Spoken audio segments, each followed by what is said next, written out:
जो बंदा मोमिन बीमार होता है, आका अलैहिस्सलाम इरशाद फरमाते हैं कि जो मुसलमान भी किसी बीमारी में मुब्तला हो जाता है, अल्लाह तबारक व तआला उसको गुनाहों से पाक करके उठाता है। और इसी तरह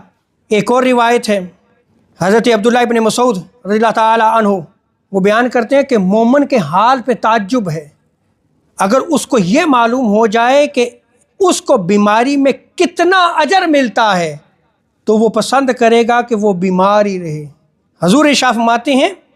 और बेशक जब बंदा बीमार होता है तो अल्लाह सुब्हानहू व तआला किरामन कातिबीन, जो लिखने वाले होते हैं अमाल,